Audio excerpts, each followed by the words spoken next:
As principais decisões de um ser humano são solitárias, não podem depender da plateia. Se você depender do apoio das pessoas, depender dos aplausos das pessoas, provavelmente você vai adiar as mais importantes decisões da sua vida. Eu comecei a estudar de 12 a 14 horas, porque ninguém acreditava em mim. E, de fato, eu era um aluno que não me concentrava. Há dois tipos de pensamento na mente humana.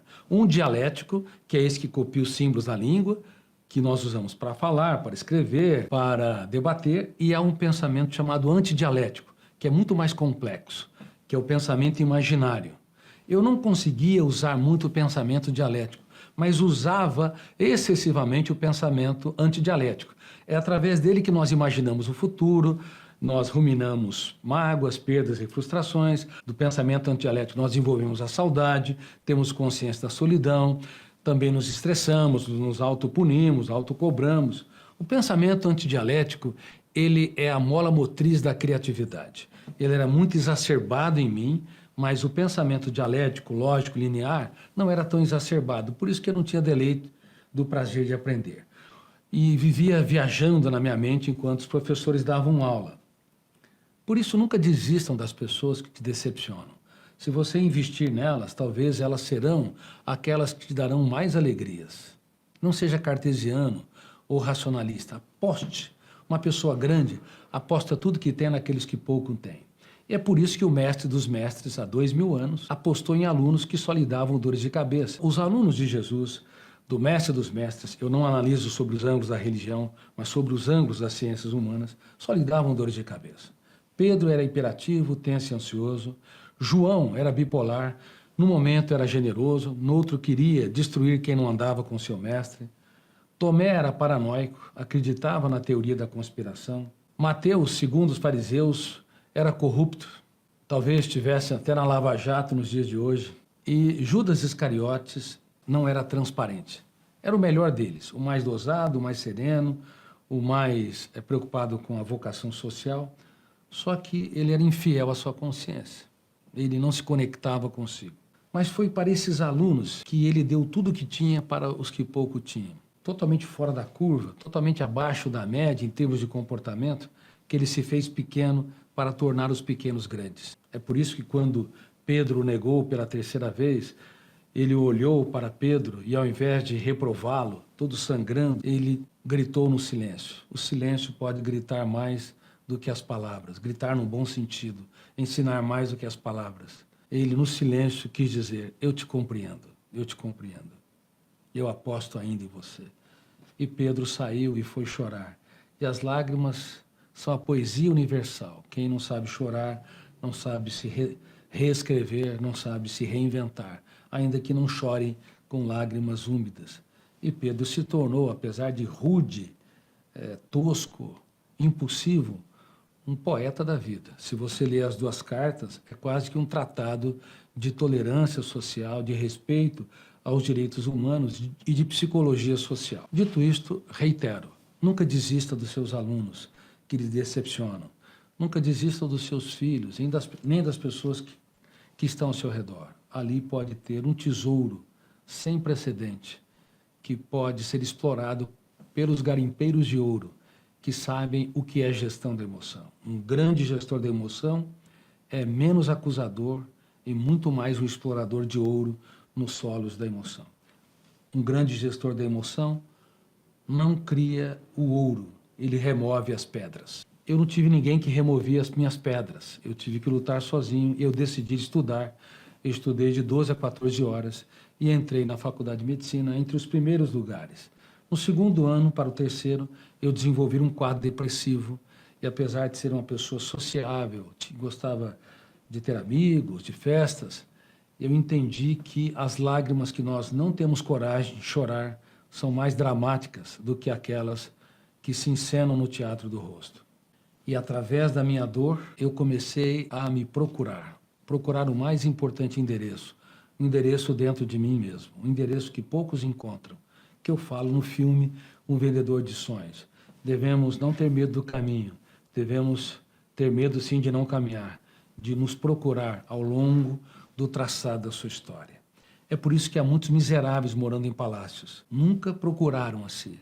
Nunca se perguntaram quem eu sou, o que eu realmente preciso, qual que é a minha essência, quais são os meus sonhos, aonde eu os enterrei, o que eu posso fazer para me tornar mais feliz e o que eu posso fazer para tornar os meus filhos, ou minha parceira ou parceiro, mais feliz, relaxado e realizado.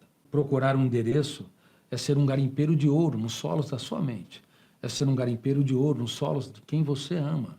Quando você tiver alunos que te dão dor de cabeça, não apenas use aquelas técnicas que eu disse, exaltando quem erra, mas de vez em quando, chame-os nos intervalos e diga o tanto que eles são importantes. E pergunte para eles o que você pode fazer para torná-los mais felizes. Os alunos ficaram intoxicados digitalmente e eles vão retornar cada vez mais ansiosos. O último lugar que eles querem estar é dentro da sala de aula. Por isso, não adianta mais os professores usar o mesmo tom de voz. Eles têm que flutuarem a voz. Eles têm também que elogiarem várias vezes os alunos em sala de aula. A participação, a atitude, o silêncio. Mas não dá para querer ter mais silêncio absoluto, porque eles estão com a síndrome do pensamento acelerado.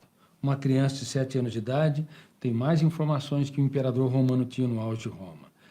Eles estão simulando o transtorno de déficit de atenção e hiperatividade. Mas não são hiperativos geneticamente. Eles estão hiperativos psicodinamicamente devido ao excesso de informação, devido à intoxicação digital, devido ao excesso de estímulos. Então, eles não se concentram, não porque não querem se concentrar, porque a mente deles é um turbilhão de emoções e pensamentos, há uma insatisfação enorme, uma angústia muito grande. É por isso que aumentamos em mais de 100% o índice de suicídios entre jovens de 10 a 14 anos. E é por isso que temos que aprender a julgar menos e elogiar mais. Nunca corrija uma pessoa, primeiramente apontando a falha ou elevando o tom de voz. Por favor, mude, seja um gestor da emoção. Você é meu aluno. E se procure, e se explore. Primeiro valoriza, aplauda. Você vai ganhar, conquistar o inconquistável. Você vai ser registrado como janela light, criando pontes inesquecíveis. Eu era um aluno que estava com um quadro depressivo. Eu procurei me explorar. Quem sou? O que sou? Qual é a minha essência? Por que não gerencio meus pensamentos? O que são os pensamentos? Como eles se constroem? Foram milhares de perguntas sem respostas. Depois, aos poucos, comecei a encontrar as respostas. Terminei a faculdade de medicina, me tornei um psiquiatra, comecei a explorar o conhecimento e milhares de ideias, de pensamentos, de postulados, hipóteses. Depois de 17 a 20 anos, terminei os pressupostos da teoria da inteligência multifocal e procurei as editoras. Sabe quantas editoras me receberam de braços abertos? Nenhuma. Foram muitas tentativas frustradas, até que uma editora apostou no projeto depois de 2 anos, longos anos. Só que disse que eu teria que mudar 500 termos, porque eles não entenderam o que eu escrevi e achavam que também os leitores não iriam entender. Eles me pressionaram e eu tentei mudar 500 termos. Foi muito difícil. Até que publiquei o livro Inteligência Multifocal. Infelizmente, as pessoas continuaram não entendendo. Eu não sabia usar metáforas, como estou falando, a memória humana é como uma grande cidade, cada característica precisa de um bairro para ser sustentável. Eu não tinha essas habilidades. Eu não tinha habilidade para mostrar que a mente humana é como um teatro, detona o gatilho, abre uma janela aqui, vira âncora, fecha o circuito, e o alto fluxo lê e relê, e o eu fica na plateia, vendo, assistindo passivamente e irresponsavelmente pensamentos perturbadores, sofrimento por antecipação, ruminação de mágoas, preocupações tensas. Ou seja, eu não tinha ainda, eu não sabia usar essas figuras de linguagem que hoje utilizo. Então eu pensei, ou desisto dos meus sonhos, ou democratizo as ideias, tornando mais acessíveis. Aí eu entendi que sonho, já tinha entendido, e ficou mais claro para mim. Sonhos sem disciplina produzem pessoas frustradas, e disciplina sem sonhos produz pessoas autômatas, que só obedecem a ordens. Foi então que eu reuni sonhos e disciplina e comecei a escrever e reescrever as ideias, as ferramentas de gestão da emoção, o programa de gestão da emoção, o processo de construção de pensamentos, o processo de formação do eu, os papéis conscientes e inconscientes da memória, escrevi a teoria das janelas da memória numa linguagem mais simples e também o processo de interpretação ou lógica do conhecimento. Aí vocês sabem o resultado, mas eu me sinto como um eterno aprendiz.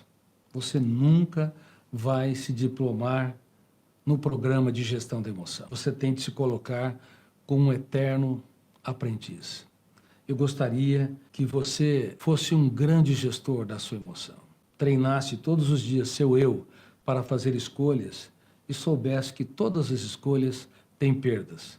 Ninguém pode ganhar ou conquistar o essencial se não perder o trivial. Como gestor da sua emoção, não tenha medo de chorar. E se você chorar, não tenha medo de recomeçar. Dê sempre uma nova chance para você e para quem você ama. Saiba que os perdedores veem os raios, os conflitos, as perdas, os deboches, as crises, os fracassos e se amedrontam.